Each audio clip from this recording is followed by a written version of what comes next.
The story of God's love is truly epic. It reaches across the centuries, and it is recorded on the pages of the Bible. Welcome to Monocle and Spade, the podcast of epic archaeology, where we explore the world of the Bible and beyond through the lens of history and archaeology. Well, hello again, and welcome to another episode of Monocle and Spade, the podcast of epic archaeology. I'm your host, Ted Wright, and I'm so glad that you've joined us today. We have got an amazing guest. I'm very excited about our guest today, and I'll introduce him in a moment, but I do want to apologize for not being on the air in quite a while. I've had a busy last couple of months. As many of you know, if you follow us on social media and Facebook, you know that I went to Turkey and I'm working on a project over there that I hope that I can share with you very soon. So I do apologize for not having another episode of Monocle and Spade up for you, but we're going to make up for that today by this really awesome guest that we have today. We have Dr. Douglas Petrovich, who is an archaeologist and a scholar that teaches in Katy, Texas at the Bible Seminary. He did his degree at Moody Bible Institute here in Chicago, then a master's degree at the Master's Seminary, or THM, I believe it was, and then he did a PhD at the University of Toronto in Syro-Palestinian archaeology. And so I want to go ahead and welcome now Dr. Doug Petrovich. Doug, welcome to the show. Thanks so much, Ted. It's great to be with you today. And it's great to have you. And so Doug and I are going to talk today about something that is absolutely fascinating, and I think you're really going to like this. So the nature of the show today is really about language and history and ancient Israel, and specifically in the Exodus, and whether or not we can actually trust the biblical text to give us accurate historical information about the ancient Israelites, and also about locating them in the historical record. Now, at Epic Archaeology, as many of you follow us, again, on social media and YouTube and Facebook and things like that, you've seen some videos that we've made, and one of the things that I have taught for several years is that archaeology can function in one of three ways. It can clarify, it can illuminate, and it can affirm the biblical text. I'm very careful not to say that archaeology can prove the Bible, because I'm a little hesitant to say prove. My master's degree is in philosophy, so I'm a little gun-shy to use that word prove. Proof is more like a mathematical proof, but archaeology deals with probabilities. So there's high degree of probabilities and low degree of probabilities, and so it's sort of a cumulative case.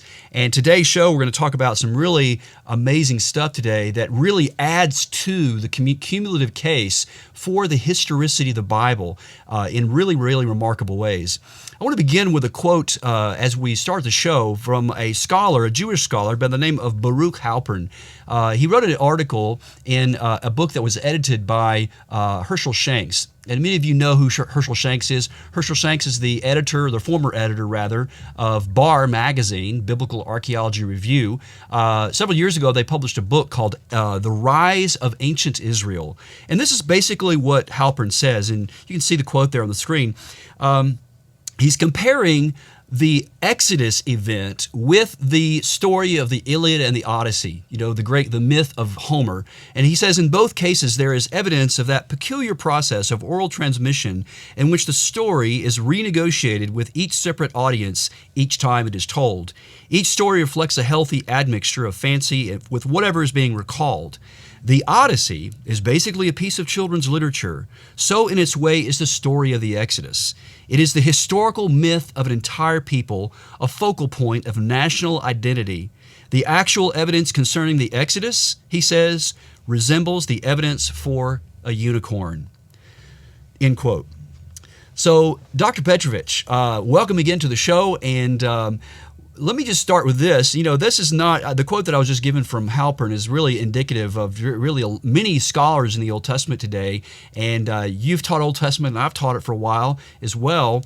And for the audience, explain why do people today have such a skeptical view of the Bible? Where is that coming from? Have people always had that, or is it, did that come from, a long time ago, and it's kind of a hangover from bad theories back in the 19th century? Where does the skeptical view of the Bible come from? Wow, that's a great question, Ted. And I don't even know if there's exactly one answer to that. I think it's a multifaceted approach that you'd need to have to understand all of that. But at the end of the day, it comes down to a person's acceptance or rejection of the claim that a God who created all things is sovereign over the entire universe and therefore is sovereign over the lives of individual people. So Yes. if as a person you decide that this is something that you do not want to put yourself under, then what you have to do is you have to sear your conscience. You have to persuade yourself through any method that you can that all of this is irrational, impossible, or unjustifiable. Mm-hmm. So I think there's much more involved. There's a spiritual element to all of this. Absolutely.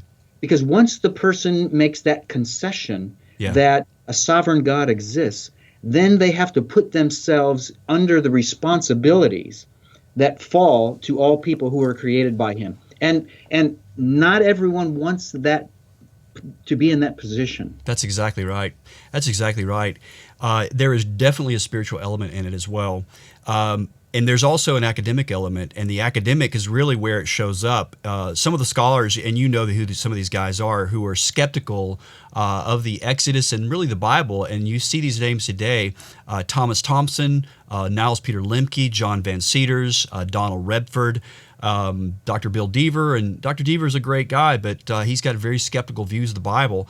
Another very famous archaeologist in Israel, Israel Finkelstein, as well. Many people will read these people, and they will take everything they say as being the absolute truth. But what people need to understand is there's always two sides to every story, and there's an alternative as well. And so, I think a lot of people who are skeptical scholars and just skeptics in general, will look at Christians and look at people like you and I, and they'll go, well, these are just religious fanatics and they're trying to prove what they want to believe and everything. But I'm of the opinion, I'm of the view that an academic, rigorous scientific case can be made for the reliability of the Scripture, and a philosophical case as well. Would you agree with that? 100%, and I've pretty much devoted my life to this very specialization. Same here, yes. Which is why I have you on the show. It's great. Yes, I had about 2 years ago. Actually, I was asked to be on a show with Justin Brierley, as a British host, the Unbelievable podcast, and he asked me to come on and debate Robert Price, on the Exodus, whether or not it was fact or fiction. And I don't know if you know, Bob Price is a Jesus mythicist. And so Jesus mythicism, there are people who actually believe Jesus never existed. And that's pretty crazy. But there are people who believe the earth is flat too. So exactly. Anyway, so one of the things I've said is that Jesus mythicism is the flat earth theory of New Testament scholarship. Maybe that's a little bit incendiary, but I think it's true. I think it's a little bit of truth in that. But sure. But I'm sorry for rambling on. Let me move over and let me just sort of set the stage for you and some amazing, incredible research that you have been doing in the past few years. You and I are both very interested in Old Testament Israel and whether or not there's any historical reliability to the text itself. And several years ago, there was a book. In fact, every so often there's books that show up. This is one I've got. I got this several years ago, but it's edited by Broadman and Holman Academic. It's called Israel, Late Kingdom or Ancient Kingdom or Late Invention. I don't know if you've ever seen that book. It's really good. It has some really good articles in it. But, when it comes to apologetics, we as apologists and as Christians, we defend the historicity of the New Testament, which we should. But I'm concerned that we're also leaving out the Old Testament, and to me, it's just as important as the New Testament, because the New Testament writers, Matthew, Mark, Luke, and John, and Paul, and Peter, they're all anchoring Jesus in the Old Testament. And if the Old Testament's not true, then all the prophecies about Jesus, in fact, all the early apologetics about Jesus was anchoring him in the Old Testament. And he didn't die on Passover for no reason. And I think it's interesting, we're coming into the Christmas season, and when the angel appeared to Mary, she said to call him Jesus or Joshua, Yeshua, because he will save his people from their sins. So she's, even God himself is pointing back to the Old Testament, pointing back to the historicity of Joshua. So with that, today there are several theories that are floating around over the origins of Israel. And for the listeners, there's the peaceful infiltration model, basically that the Israelites sort of this peaceful infiltration of groups of people. The peasant revolt model put forth by George Mendenhall, and then the most latest model for the rise of Israel is by Israel Finkelstein, and I think it goes by the name of the agricultural resettlement model or something like that. Basically, that the Israelites sort of rose up in the indigenous Canaanite population. Is that kind of how the view of Finkelstein? That's a very good summary of it, yes. Okay.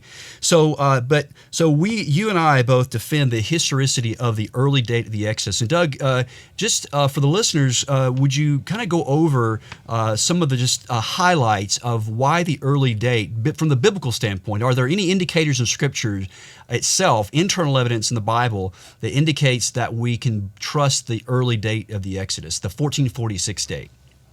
Yes. In fact, any biblical passage that deals with chronology that deals with this topic is going to point you to 1446. Yes. And the reason is that we know from synchronisms with ancient Israelite history, when you compare that with ancient Neo-Assyrian history, the number 967 comes up as the right year in which Solomon began the building of the temple. The Jews call it the first temple. Yes. And that being the case, that then acts as an anchor point from which we build. And then when you go to 1 Kings 6:1, it says that in the 480th year after, or in the 480th year after the Exodus, that's when Solomon began the construction on this temple. That being the case, mathematically, it's pretty simple. You take 479 and change. Yes. And you backtrack from 967, and then that takes you to 1446. Yes. So that's the foundation from which we build. There is a textual variant, meaning that ancient manuscripts differ in how they read in 1 Kings 6:1. But I deal with that in what's called a text critical study, where you're trying to reestablish what was originally written by the Hebrew writer. And I've posted a summary of this, a discussion of pros and cons of both views, in a paper that I uploaded to my academia.edu webpage. So anyone who has access, and it's really easy to get access to this, you can become an independent scholar. You don't have to pay anything. And you can download this and other things that I've uploaded there. But that being the case, that then takes us to 1446. And then, Ted, if I can build on to what you asked about and ask the question, well, can we with certainty then go back to the date when the Bible would indicate that Jacob and his family entered into the land of Canaan? And I would say with 100% certainty, yes, we can be certain of a date. And that's based on Exodus 12, 40, and 41, which, by the way, it contains another textual variant. And so some people believe that it was 215 years that between Jacob's entry into the land and the Exodus, whereas others, such as I, would say, no, it's 430 years going back from 1446, taking you to 1876. Yes. And I just this fall published an article. It's the most thorough article ever published on the length of the Israelite sojourn in Egypt. Excellent. It was just published in Near Eastern Archaeological Society Bulletin. Excellent. And that article, I think, settles the case. And that can be downloaded also for free from my academia.edu webpage. Excellent. Because just for the folks listening out there who may not be aware of this, Doug, there are a couple of different views that evangelicals have on the sojourn. Could you give the quick Cliff Notes version of that? Sure. Some would say that the 430 years described in Exodus 12, it basically is meant to be understood in two parts. One, Abram entering into Canaan, or something related to the biography of Abram. And then that takes us 250 years forward in time to Jacob, and then from Jacob 215 years forward in time into the Exodus.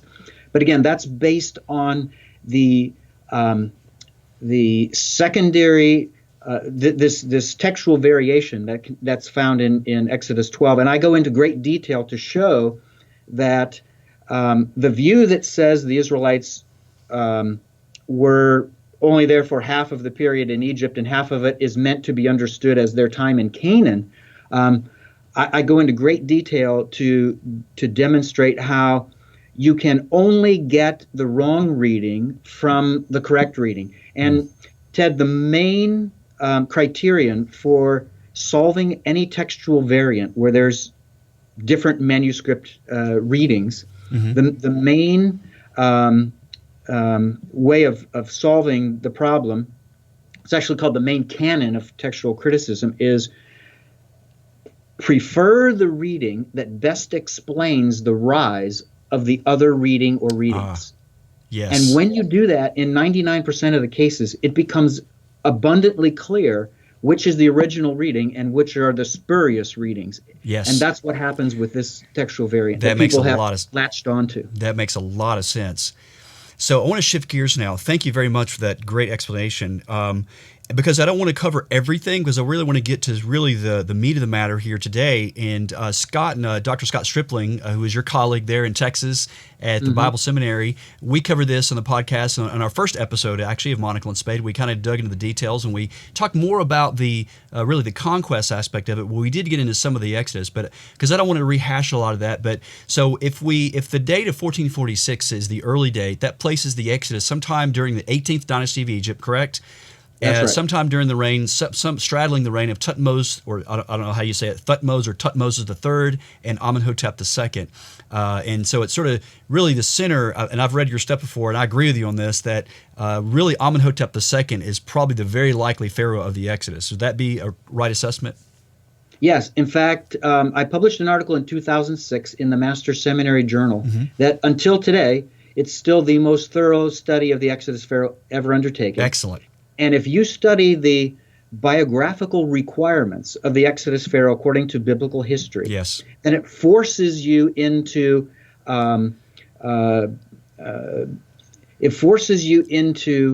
dismissing certain candidates because they don't qualify according to one or more of these requirements. That's right. And there's only one candidate who fits all of those biographical requirements, and it's Amenhotep II. Absolutely.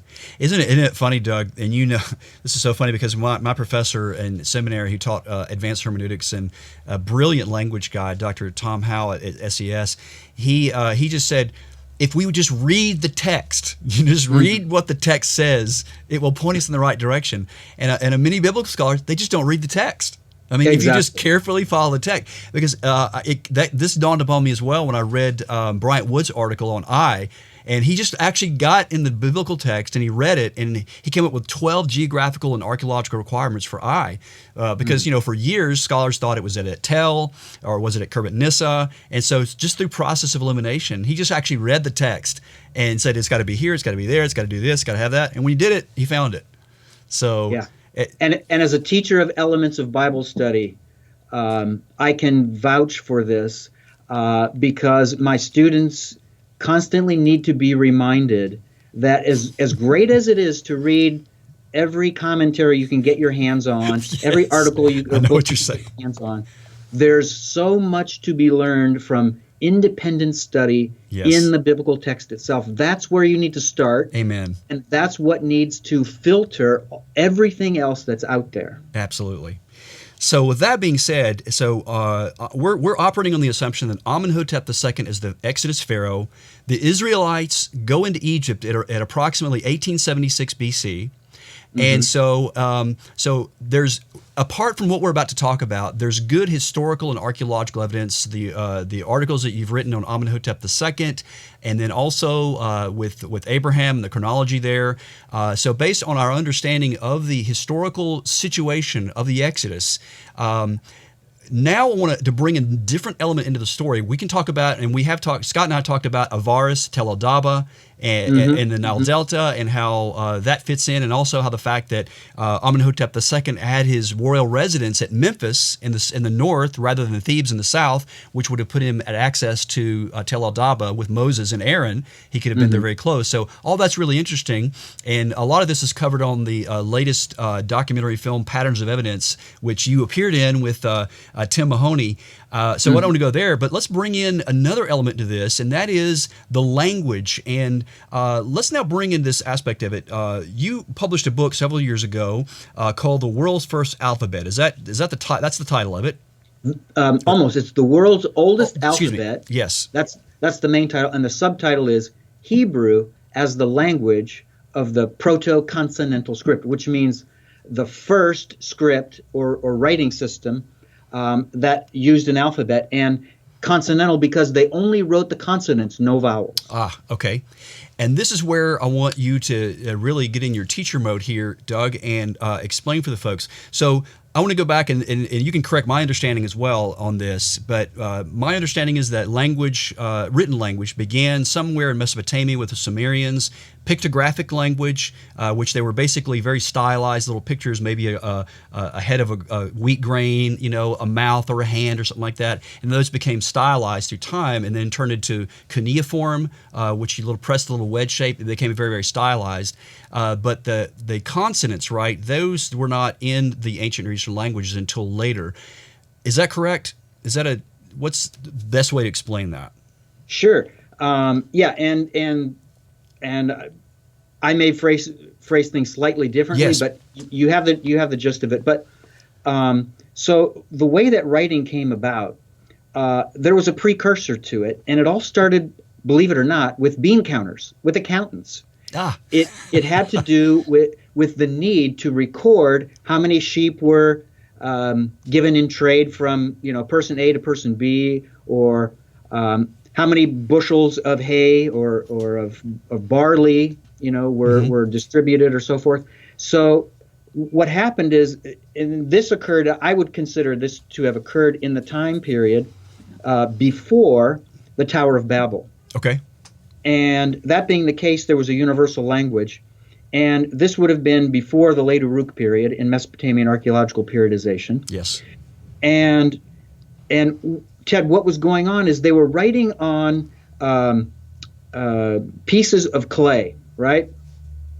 And they were making various impressions. Some of them were pictographs, which is essentially like hieroglyphics. It's the picture of something that you're drawing. Okay. Some of them were strokes, so it would be a vertical stroke or a horizontal stroke or some combination. Some of them were dots, right? And so you have this multifaceted way of recording numbers and different things that are related to this accounting system, right? Yes. And then you have a major event that takes place in Mesopotamia called the Late Uruk expansion. Yes. And in the Is Genesis History film, which I appeared in, I explain that this should be connected with what I call the post-Babel dispersion. I totally agree, yes. So this being the case, it was literally on the dawn just before the actual advent of writing language itself. Wow. And so the people dispersed at the point where they already had this accounting system, and they had pictographs, they had these slash marks, they had these dots that were made and other things, and that's when the people literally scattered from Mesopotamia in all directions. Yes. We can prove this archaeologically, we can prove this with ceramic evidence, going all the way into Egypt in the west, Syria in the north, that's right, down to Sinai and the Saudi Arabia of today. And into the east, into Elam and other places to the east. So when this happened, then the first form of writing that appears, that we know of, and it appears in Uruk, which is the sister city of the city that I claim is the original Babel of Genesis 11, that'd be which is Eridu. Yes. So the sister city of Eridu is Uruk, and in the very next archaeological period, we see a massive increase in the population of Uruk. It blows out of proportion. Wow. Why? because as the people scattered, Yep. it's like buckshot with a shotgun. The majority of the buckshot is going to be found in the area where you've pointed the rifle. That's or right. the Shotgun. Yes, right? Yes. So the further away you get from the center there, the less buckshot you will see. So it's this kind of dynamic. But at Uruk, that's where we have the first form of writing that shows up, of language that's being written. And that is cuneiform. It's wedge shapes. Yes. Different combinations, vertical, horizontal, different combinations of one or the other. And that will create essentially syllabics. And that, of course, is a consonant with a vowel. And when you put those together, it makes words. So that was first. And then a very short time later, in Egypt, you see hieroglyphics pop up. Yes.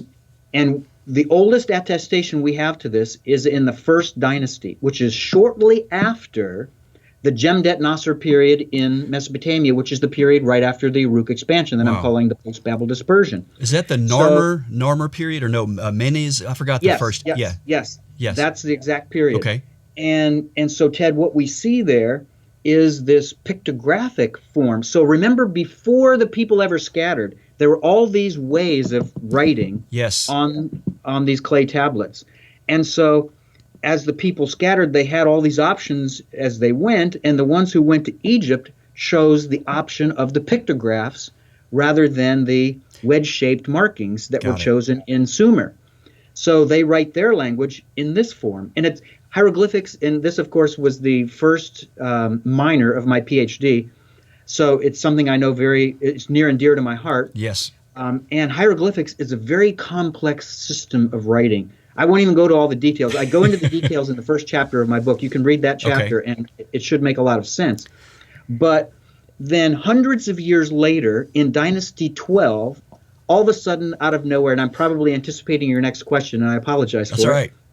But out of nowhere pops up the writing of a select number. Okay, so in the what we call the sign list. Let me interrupt you here, and then insert one little thing, and then I'll let you continue on, because I do want you to. I know where you're going. Let me go back real quick to the Uruk expansion. This would have been the post-Babel expansion, correct? And it's material culture. It's writing. This pictographic writing goes into Egypt. I lead trips here in Chicago at the Oriental Institute Museum for Christians or anybody who wants to go take a tour. And we actually point out the bevel rim bowls, the large spouted jars. These are all indicative of the late Uruk expansion. In fact, I have my tour folks. I say, pay attention to this, because when we get to the Anatolian Gallery, you're actually going to see. And I said, take a look out for it. But one of the things that got taken to Egypt was this pictographic writing, which turned into hieroglyphics. And then in the 12th dynasty, you were saying, and this would have been approximately, because we were talking about when the Israelites would have been in Egypt, would have been in 1876 BC. So then this interesting thing appears during the 12th dynasty, and this is where I want you to kind of pick up the story. Yeah, right. And so it's according to biblical chronology, it has to be. There's no other option. If you take the chronological passages literally and you solve the textual variants successfully, you have no other option but to conclude that the Israelites, with Jacob leading the band, arrived from Canaan into Egypt in 1876 in the 12th dynasty of Egypt. And it just so happens that in the middle of the 12th dynasty, we have a new writing system. It's the third writing system that appears on the earth. So first is cuneiform, second is hieroglyphics, and third is alphabetic. And it appears in Dynasty 12 as early as the reign of Amenemhat III, who's one of the kings of Dynasty 12. Very interesting. And he is the king that, and Ted, anytime I do a conference, I can go up to 24 hours on this, but he is the son of Sesostris III, who is the famine pharaoh. And I can prove this conclusively as well. And it'll all be appearing, by the way, in my second book that will be published by Carta out of Jerusalem. Excellent. And so during the reign of the famine pharaoh's son, Amenemhat III, we have the advent of this new writing system known as alphabetic writing, where with hieroglyphics, you have over 800 signs. Imagine that. Think how small our alphabet is. What do we have in English? 26 letters? Is that right? 26. Yes. I know Hebrew better. And so they have over 800 pictographic signs. Now, what the writers of the composers of the world's first alphabetic script did, it was a stroke of genius. They only took 22 out of those 800 plus signs and made a pictographic sign connect with a consonant. So it's this way. Let's say, Ted, that English doesn't have a writing system, right? And we need to invent it. You and I need to invent it. Mm-hmm. So I convince you that the easiest thing for me to draw, because I have zero artistic talent, is a boat. So I can draw a boat, right?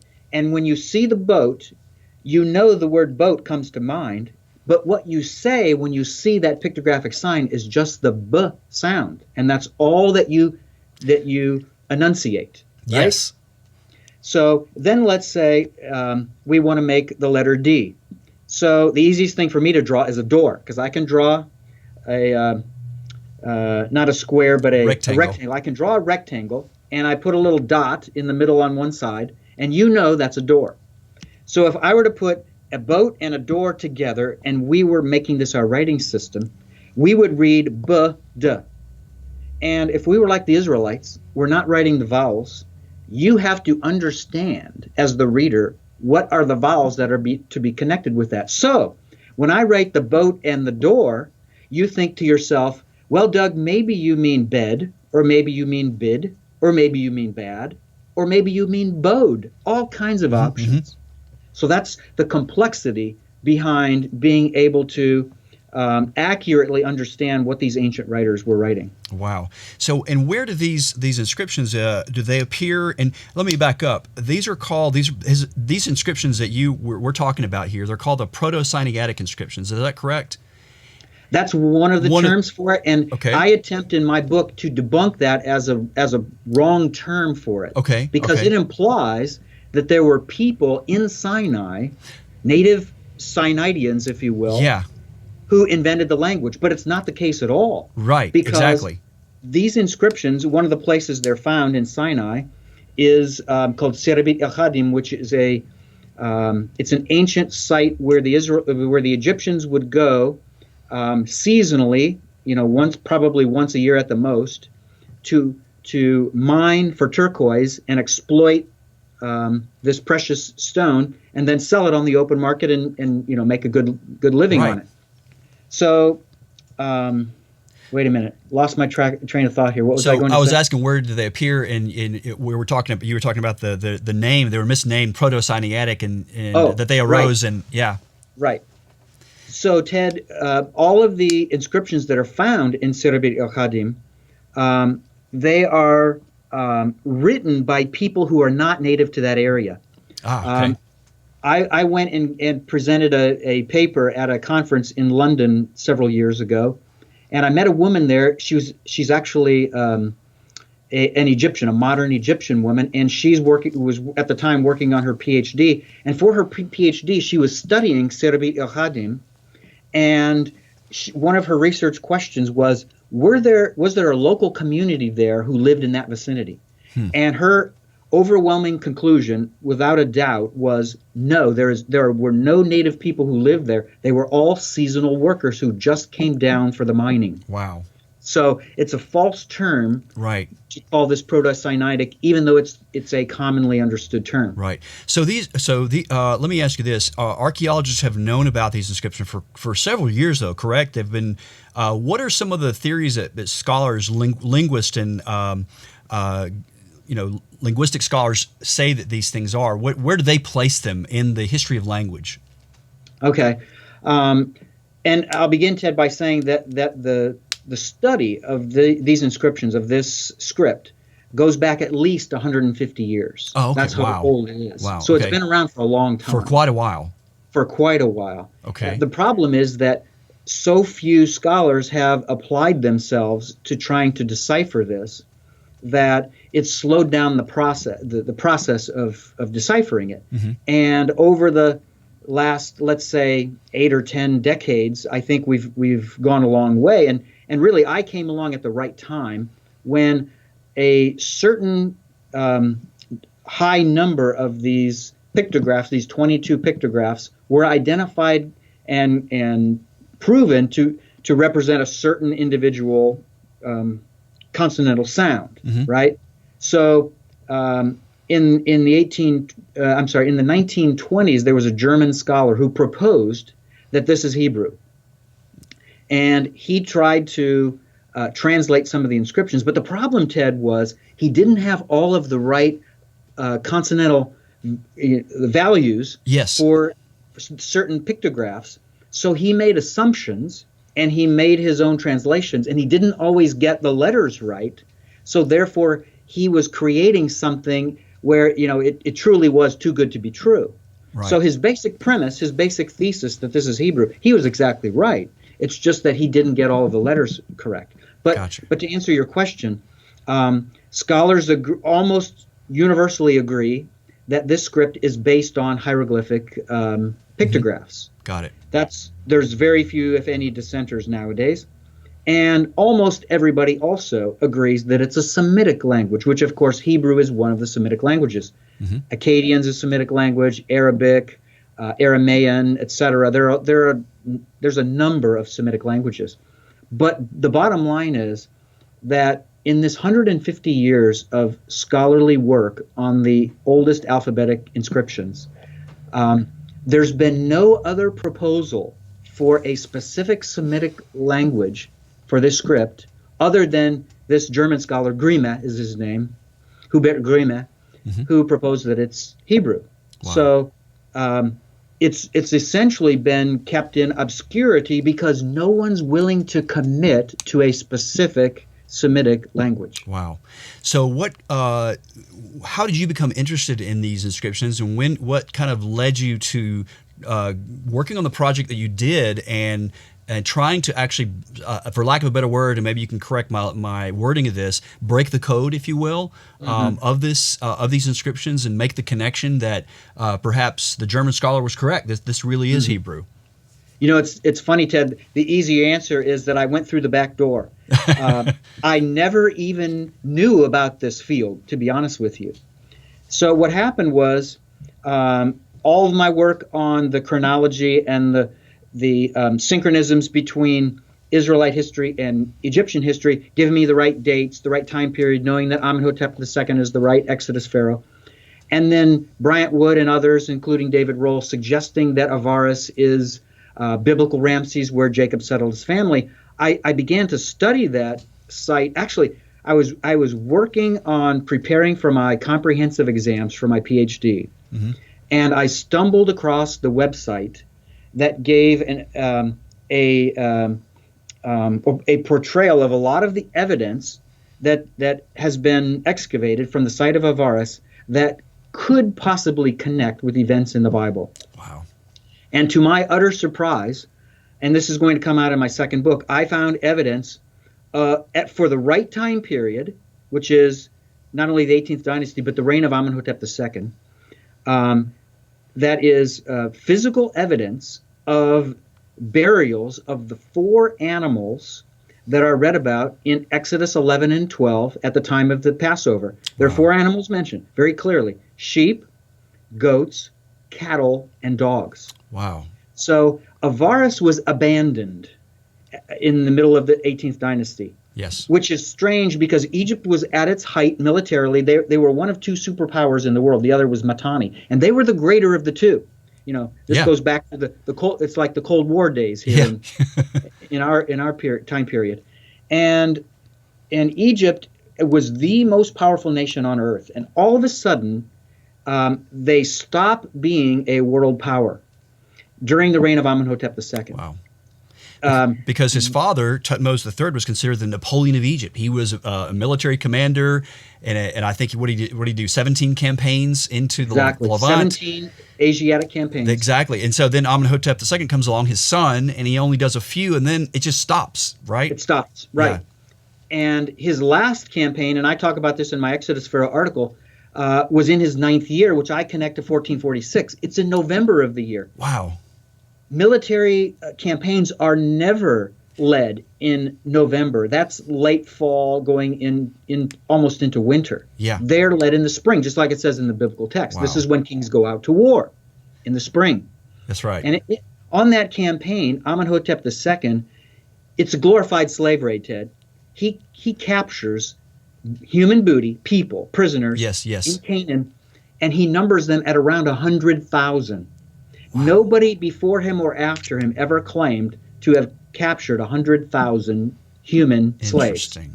Wow. And of those 100,000, 3,600 are called apiru. The first time we ever have people captured who are given the name in Egyptian, apiru, which is the equivalent of Akkadian habiru, which is the equivalent of Hebrew. Yes. Hebrews. So, that's the funny story there. That's amazing. So the inscriptions, and just to be clear for the audience, just so folks at home are tracking with this, and Doug, you can clarify this, but what you're saying in your theory, in your book, is that these inscriptions were actually written by the Hebrews when they were in Egypt, when they went into captivity under Joseph in around 1876 BC, and they show up in the Sinai Peninsula at these turquoise mines. And so, Doug, were these, is it your theory or your idea here that the Hebrews were actually going down into these turquoise mines and working and then perhaps leaving some inscriptions or writing? Is that kind of the idea there? Yes. And let me set the stage by going back to your prior question. Yes, please, go ahead.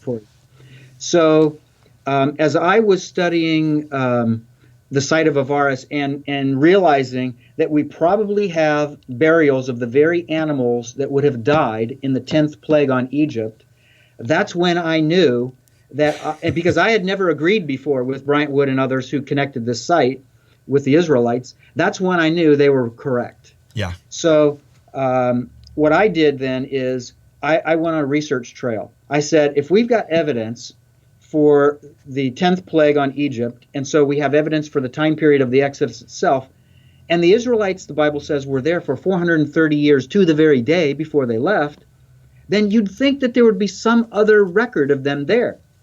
And that sent me on a long research trail. And so, Ted, on that research trail, I stumbled upon what I like to call one gold mine after another. Awesome. I was able to identify in Middle Egyptian hieroglyphic inscriptions 4 biblical characters for certain and a 5th most likely. The 4 for certain are Joseph, his 2 eldest sons, Manasseh and Ephraim, and one of Manasseh's obscure sons that you only read about in the book of Joshua, named Shechem, right? Yes. Shechem. And then almost for sure Jacob.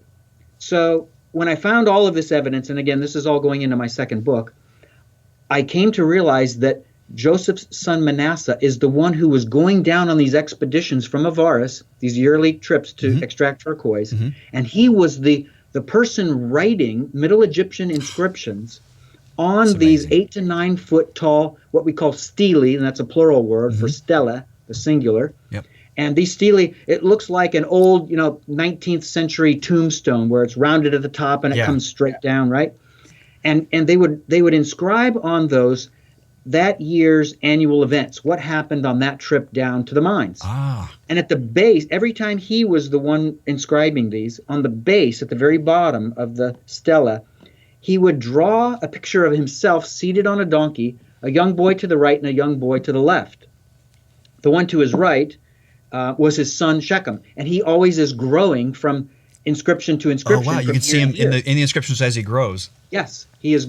That is a wild. Methodically growing taller, and the one to the left, to our left, as we look at it, it's always an Egyptian, and he's always given an Egyptian name, and it changes. And in one inscription, it actually calls him an attendant. So he was the one who was the Egyptian who was there to serve Manasseh under his Middle Egyptian name. Well, in one of those inscriptions, Ted, and this is really the key that opened Pandora's box, if you will, for me, there's a caption above, and there's almost always a caption above these drawings. And in this one caption, it reads, and I'll just give you the quick English translation and go from there. Sure. It reads 6 Levantines, which means 6 people from the Levant. The Levant is Israel and what's north of it, Lebanon, modern Lebanon, and part of Syria, right? Yep. So 6 Levantines, and then it says Hebrews of Bethel, the beloved. And of course, Bethel is the homestead of Jacob and his family. When Joseph is taken off into slavery, that's where the family is from. Right? So this inscription says these are 6 Levantines from the land of Israel, or at least geographically, and they're from Bethel, from the house of specifically from the city of Bethel, and it calls it the beloved. And the reason it's called beloved is because it's their home city. It's like for me, I don't know if you know LeBron James. Yeah. He and I share Akron, Ohio, as our hometown. Cool. So for me, Akron will always be my beloved Akron, Ohio, right? So for Manasseh, he heard stories undoubtedly from his father of his exploits there at Bethel, where he received this coat of multiple colors and so forth. So that would have been a treasured site for him as someone who derives from the Levant. Yes. And so on that inscription, on that caption, Ted, there are mostly hieroglyphs, and I had to decipher this, and it took me weeks to do, Ted. It was no small chore. Oh, I bet. There were 2 what I could call anomalies in this caption that were not Middle Egyptian hieroglyphs. They weren't part of this 800-plus sign list, and I didn't know what they were. One of them looked like an hourglass, and the other looked like a glorified large square that was a little bit longer on, north, up to down rather than left to right. Yeah. And so I contacted a Western Semiticist, my dad's age, from New Zealand, and I said to him, Brian, what is this hourglass and what is this square? And he said, oh, that's easy. The hourglass is a Canaanite syllabic, and the square is a Proto-Consonantal letter. And I said, oh, that's interesting. What's a Canaanite syllabic and what's a Proto-Consonantal letter? That's how much I knew.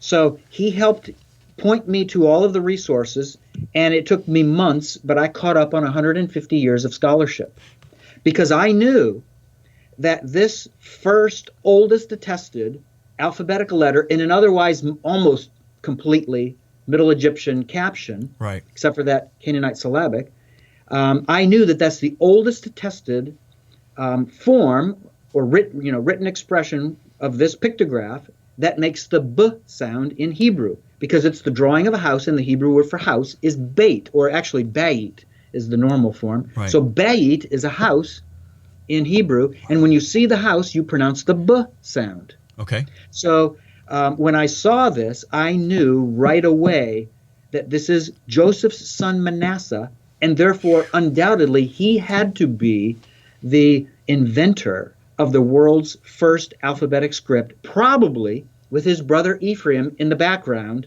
at the homestead of Avaris, and together they would have devised this brilliant system of writing. Wow, that is remarkable. And this is in your book. This is all in your book that folks can get. Is it on Amazon, Doug? Yeah, you can find it on Amazon. And and it's published by Carta in Jerusalem. Exactly. It's not a cheap book, but it is awesome. I would recommend you folks to get it at home, check it out. This is a remarkable story. And what this means basically is that, just to kind of summarize or give kind of a Cliff Notes version here, is that this language would have been invented by the Israelites. They would have been going down into the Sinai Peninsula and every year recording their events and things like that on these stele. And you see this, Doug, and this, again, you can clarify our understanding here. It shows up when the Israelites are in Egypt.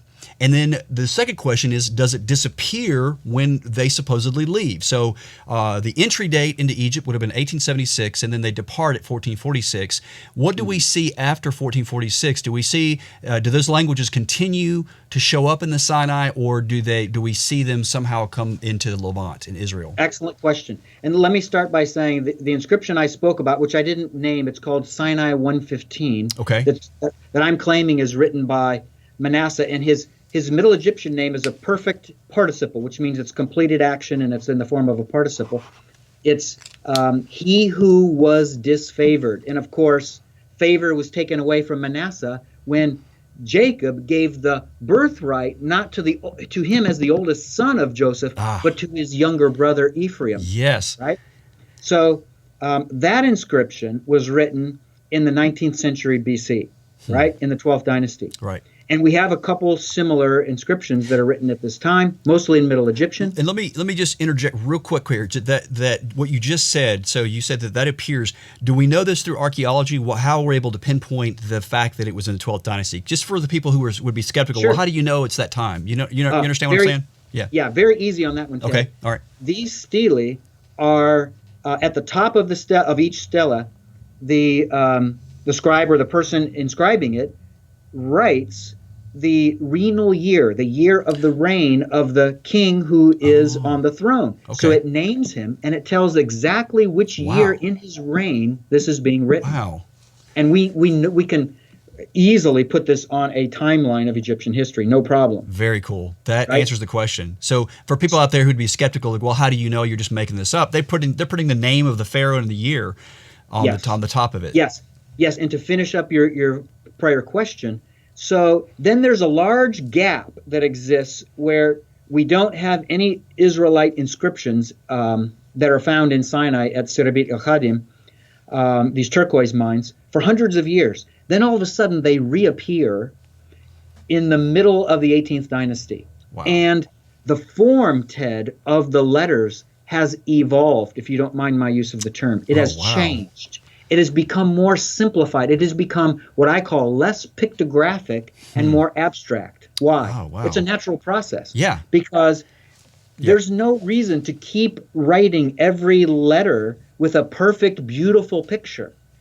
The faster you do it, the faster you write. Right. So as a society, their form of understood written Hebrew would have evolved to where they could write it much faster and more abstractly. So at this later time, we see these later forms of the Proto-Consonantal alphabet, and we see these amazing inscriptions, which, by the way, the tenor, Ted, has changed drastically. Whereas before, when we look at inscriptions, and by the way, there are other places where these Proto-Consonantal letters are found in the 12th dynasty in the 19th century BC. They're found in two sites, at least, in Egypt, at Wadi el-Hol and Lahoun, and they're found in Sinai at Serebit el-Khadim and Wadi Nasib, which is the water source for the mines that's there. So that's near Wadi that's near Serebit el-Khadim in Sinai. So with all those earlier inscriptions, and in my book there are 15 inscriptions I've translated in the book. The earlier inscriptions are almost all positive, right? They're as if life is normal and it's enjoyable. Wow. But then these inscriptions that are hundreds of years later, the tenor has changed to where they're extremely pessimistic. It's a woe is me. It's here are the terrible things that are happening to us. And they actually implicate a man that they call Melech, which is the Hebrew word for king. That's right. The king is the one who's responsible for all of these terrible things that we are experiencing. Right? So that's really cool. It really and it really corresponds and sort of parallels the biblical narrative that as the Israelites stayed in their sojourn, a Pharaoh didn't recognize them anymore as being important and began to put burden on them. And you see this in these inscriptions. Right. And historically, Ted, it fits perfectly with Exodus 1 because, the new king who arose in Egypt that did not know Joseph, that is as easy as pie to solve. Wow. Number one, it fits chronologically, but it fits historically too. It's the founder of the 18th dynasty, who, before he was the founder of the 18th dynasty, he actually was the last king of the 17th dynasty in Thebes, way to the south in Upper Egypt. Yes. And that dynasty would have known nothing about Joseph and his family because Joseph and his family were all the way up in the north, downhill, downstream, in the Nile Delta. So when he took over the place that was occupied by the Hyksos, who were fellow Asiatics, who were living together with the Israelites for hundreds of years, and he killed most of the Hyksos, who were warring people who had conquered northern Egypt, And the survivors, of course, they ended up in southern Canaan at a place called Sharuhen. And the Egyptian historical records tell us that the Egyptians, 3 years later, they went on a raid into Canaan and they killed them off. Wow. But before they killed them off, picture this situation. Amos is the name of this king. He arrives, the 17th dynasty king. He arrives in the north. He takes over. He kicks out the surviving Hyksos that he doesn't kill. And he's sitting there at the old capital of the Hyksos dynasty, which is Avaris. And he's looking around and he sees these other Asiatics. They're just, nice people. These are shepherds, right? These Israelites. And he looks at them and he sees how great their number was. And he remembers the Hyksos that they were living with, who are now the survivors over there in Canaan. And he's stricken with fear. And he realizes, if this large body of Israelites joins themselves with the Hyksos who are surviving in Canaan, and they reunify, they could perhaps retake this city and everything that we worked so hard to conquer. So these are the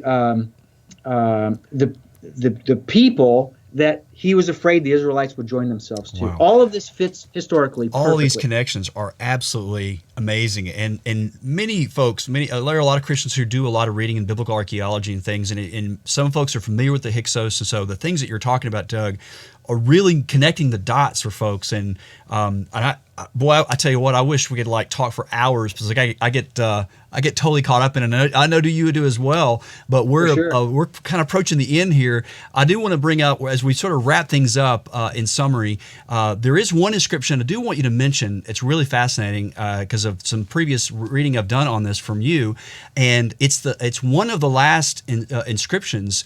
And Doug, am I correct in understanding that it very well may contain the name of Moses? And what year did this inscription appear? Okay, great question. And you're referring to Sinai 361. Yes. And that's one that I worked on for a long period of time. It's not dated, Ted, so there's no concrete date that's fixed onto this inscription. Okay. But it's found among the other inscriptions that were in these mines of the New Kingdom, not the mines of the Middle Kingdom of the Dynasty 12, but Dynasty 18, the New Kingdom. Okay. And the pottery that Petrie found in those mines were these Proto-Consonantal inscriptions of a later form of this script, right, were found. The pottery is the exact pottery that was used during the reigns of Thutmose III, who is the Pharaoh who chased Moses out of Egypt, and his son, Amenhotep II. That's what it dates to. Got it. So the pottery dates it. Yeah. In this case, the pottery dates these inscriptions. Got it. And on this inscription, Ted, which is fascinating, and it refers to astonishing events that took place, right? That's the terminology that's used. And it actually even also referred to that being a year of astonishing things, right?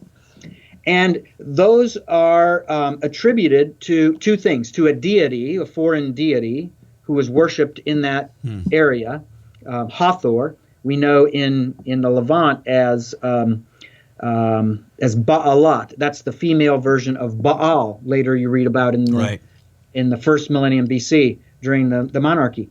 So. All of a sudden, I lost my train of thought. We're talking about the name itself, or the inscribing it to another god, and these events, these astonishing events.